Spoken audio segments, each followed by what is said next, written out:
Hai, what's up guys? Di video kali ini, aku akan membahas alur cerita lengkap dari film Kundo Age of Rampant. Film ini dirilis tahun 2014 dan mengisahkan seorang pejuang yang membalas dendam demi keluarga dan rakyat yang tertindas. Film ini diawali dari sebuah scene yang memperlihatkan seorang pejabat yang sedang berpesta di rumahnya. Para tamu kehormatan satu persatu memberikan hadiah istimewa baginya. Seorang tamu memberikan gading gajah terbaik sebagai hadiahnya. Ada juga yang menghadiahkan sebuah teleskop untuknya. Pesta itu berlangsung meriah dan memperlihatkan betapa berkuasanya pejabat itu. Sementara itu, di luar rumahnya, keadaan terbalik tengah terjadi. Beberapa orang yang terlihat seperti rakyat jelata sedang meminta kebaikan hati pejabat itu untuk memberikan makanan untuk mereka. Sementara itu, di dalam rumahnya, pejabat itu merasa senang karena mendapat hadiah yang sedemikian banyak. Ketika dia masuk ke kamarnya, seseorang tak dikenal sedang duduk di sana memakai sebuah topeng. Pejabat itu merasa ketakutan dan menyuruh pengawalnya untuk melindunginya. Tapi pengawal itu ternyata adalah teman orang yang memakai topeng tadi. Di luar, seorang wanita memberikan minuman pada seorang pengawal dan tiba-tiba dibuat mabuk karenanya. Wanita itu bernama Mahyang. Mahyang tiba-tiba memukul seorang pengawal dan mulai terjadi keributan di sana. Ternyata semua ini adalah pemberontakan yang dilakukan oleh sekelompok orang bernama Kundo. Mereka melakukan ini pada seorang pejabat yang korup yang melakukan pemerasan terhadap rakyat kecil hingga melakukan bisnis ilegal. Maka dari itu, Kundo ini sekarang melakukan pemberontakan dan mengambil semua makanan dan harta benda milik pejabat itu, lalu dibagikan kepada rakyat miskin. Tak hanya itu, pejabat itu pun dieksekusi hukuman pancung atas semua kesalahannya. Para Kundo ini diibaratkan seperti Robin Hood, mencuri dari orang kaya dan membagikan hartanya pada rakyat miskin. Sementara itu, scene berpindah pada seorang pemotong daging ternak bernama Dolci. Setiap hari dia bekerja memotong daging hewan dan mengantarkannya pada para bangsawan dan pejabat. Suatu hari, dia mengantarkan daging kepada seorang bangsawan yang kaya raya. Tiba-tiba, seorang kepala pelayan di rumah bangsawan itu menawarkan suatu pekerjaan untuknya. Dia pun diajak untuk menemui anak dari bangsawan tersebut. Anak bangsawan kaya itu bernama Joyun. Joyun memberikan tawaran pekerjaan kepada Dolci, yaitu membunuh seseorang. Targetnya adalah seorang perempuan dan dia tinggal di kuil di sebuah gunung. Karena merasa dirinya hanya seorang pemotong daging rendahan dan tak kuasa menolak perintah dari seorang bangsawan, dia pun menyanggupi pekerjaan tersebut. Pada malam harinya, Dolci mulai melakukan tugasnya. Dia pergi ke kuil itu dan mengendap-endap memeriksa kamar-kamar yang ada dan mengintip ke dalam. Di sebuah kamar, akhirnya dia melihat seorang wanita yang sedang tertidur. Dengan perlahan, dia membuka pintu dan masuk ke kamar itu. Dia pun langsung mengacungkan pisaunya dan bersiap untuk membunuh wanita itu. Namun ada keraguan dalam dirinya sehingga dia hanya diam terpaku. Lalu wanita itu tiba-tiba terbangun. Dolci langsung panik dan kabur keluar.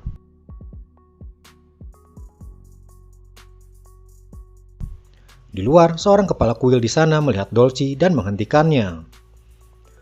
Kepala kuil itu menasehati Dolci, namun Dolci tak mau mendengarnya dan pulang lagi menuju rumahnya. Di rumah Dolci sudah menunggu kepala pelayan suruhan Joyun, menginginkan berita apakah wanita itu sudah dibunuh atau belum. Dolci bercerita kalau dia tak bisa membunuhnya dan mengembalikan uang yang sudah diberikan kepadanya.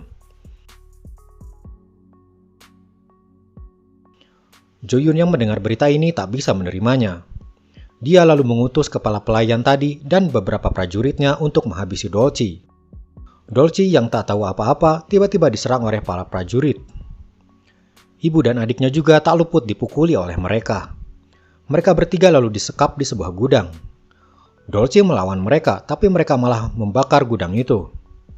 Para prajurit itu lalu mengunci Dolci dan keluarganya di dalam, sementara api terus membesar. Lalu seluruh gudang itu terbakar bersama dengan Dolci dan keluarganya. Esok harinya Dolci ternyata masih hidup, namun ibu dan adiknya sudah tewas terbakar.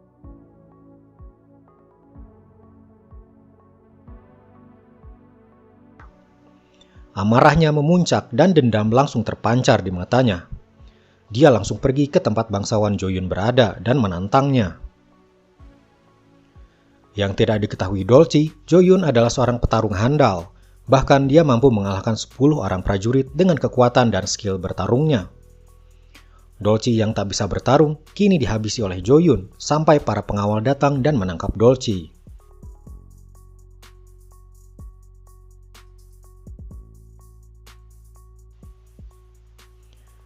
Malam harinya, Dolci dibawa keluar untuk dieksekusi karena telah berani berulah melawan bangsawan Jo-yun. Di tempat eksekusi, terlihat sebuah lubang penuh dengan tubuh-tubuh bergelimpangan. Para algojo bersiap untuk mengeksekusi Dolci, tapi tiba-tiba dari belakang, seseorang menyerang para algojo itu. Dia adalah salah satu anggota Kundo dan mencoba menyelamatkan Dolci. Dolci pun diselamatkan dan dibawa ke tempat persembunyian Kundo.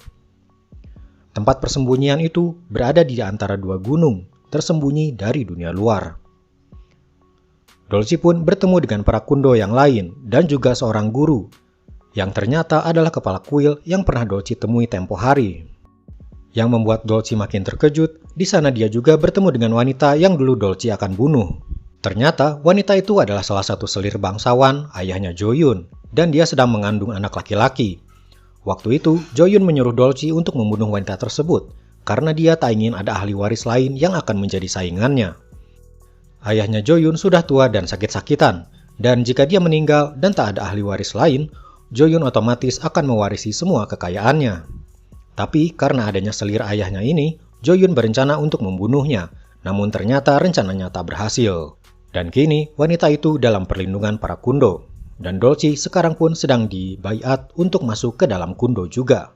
Dolci menerima tawaran masuk ke dalam Kundo karena dia dendam pada Jo-yun yang telah membunuh ibu dan adiknya di peristiwa kebakaran tempo hari.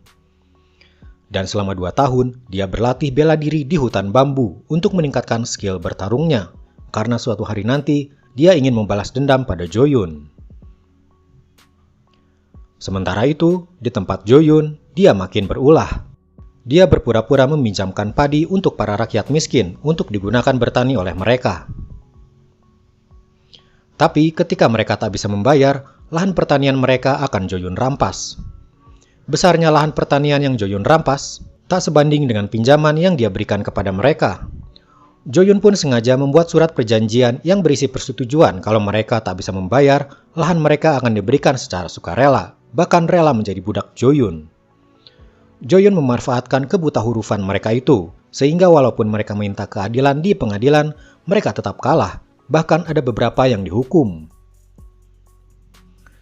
Kini Jo-yun telah memiliki lahan pertanian yang luas sekali dengan cara merampas dari rakyat kecil. Berita ini pun sampai ke telinga ayahnya Jo-yun, dan dia tak suka dengan perbuatan Jo-yun tersebut. Suatu hari, guru dan 2 orang dari Kundo melewati lahan pertanian itu dan bertemu dengan Jo-yun. Melihat keadaan para rakyat yang menderita, mereka tidak tega dan mencoba berbicara baik-baik dengan Jo-yun. Tapi dengan sombongnya, Jo-yun berkata kalau jangan campuri urusan orang lain. Guru dan yang lainnya pun kembali ke tempat persembunyian dan langsung berdiskusi, mencari cara agar para rakyat bisa bebas dari cengkraman Jo-yun. Dolci yang kini sudah punya skill bertarung mengajukan diri untuk membunuh Jo-yun sendirian. Namun yang lainnya tak setuju karena Dolci melakukan itu hanya karena dendam pribadinya. Lalu setelah sekian lama berdiskusi, mereka pun menyusun rencana. Rencana mereka adalah mengirimkan beberapa orang untuk mengacau di daerah tempat tinggal Jo-yun. Setelah itu, beberapa anggota Kundo lainnya menyamar menjadi pengawal istana dan menawarkan diri untuk menjaga rumah Jo-yun agar aman dari orang-orang yang mengacau tadi. Jo-yun pun tertarik dengan hal itu, dan dia mulai melihat seperti apakah para prajurit istana yang akan melindungi rumahnya itu. Di sana, Dolci menjadi salah satu yang menyamar. Ketika Dolci melihat Jo-yun, dia sudah tidak tahan dan menggenggam erat pedangnya erat-erat. Namun karena teringat kalau ini bukan ajang pembalasan dendam, maka dia bisa menahan diri. Lalu ketika tengah malam tiba, kepala pelayan mengetuk kamar Jo-yun. Ketika pintu terbuka, ternyata Dolci ada di belakang kepala pelayan itu dan akhirnya bisa menghadapi Jo-yun secara langsung. Perkelahian pun terjadi dan Dolci mulai mengeluarkan skill bertarungnya. Tapi Jo-yun memang terlalu tangguh dan Dolci beberapa kali kewalahan menghadapi Jo-yun. Ketika Jo-yun lengah, Dolci kabur dari situ dan menaiki kuda. Jo-yun berlari mengejar Dolci, keluar dari kota dan melaju terus menjauhi rumahnya. Saat itulah rumah Jo-yun tak ada yang memimpin, sehingga para kundo yang menyamar langsung menyerang para pengawal dan penjaga. Mereka langsung menaklukkan rumah bangsawan Jo-yun dan membagi-bagikan makanan dan hasil pertanian pada rakyat miskin. Tentu saja itu membuat para rakyat senang. Ternyata kaburnya Dolci adalah disengaja untuk membuat Jo-yun jauh dari rumah, agar para kundo bisa membagi-bagikan makanan untuk para rakyat. Selain itu, Jo-yun pun terus digiring memasuki perangkap. Hingga di suatu tempat, para kundo sudah menunggu Jo-yun. Jo-yun pun masuk perangkap dan dikepung oleh para kundo. Di dalam keadaan terjebak, Jo-yun melihat anak panah melesat ke arahnya. Tapi dia berhasil menghindar. Para kundo yang lain langsung menyerang Jo-yun, namun Jo-yun ini terlalu tangguh bagi mereka. Puluhan orang tak bisa menumbangkan Jo-yun. Bahkan Dolci yang ada di sana ikut terluka dan segera dilarikan untuk diobati. Kini tinggallah Jo-yun dengan seorang kundo yang ahli bela diri. Tapi Jo-yun masih tetap di atas angin, dan kundo ini berhasil ditusuk dengan pedang Jo-yun.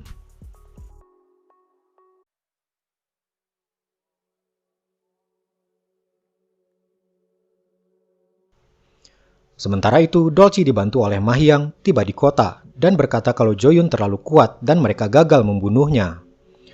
Sang guru berkata kalau dia ingin melihat ke sana, siapa tahu ada yang masih hidup dan bisa diobati.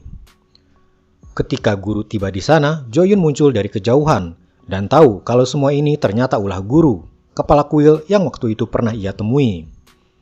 Guru pun dibawa ke ruang bawah tanah dan disiksa. Jo-yun mencoba mengorek informasi keberadaan tempat persembunyian para kundo, tapi guru tak mau memberitahunya.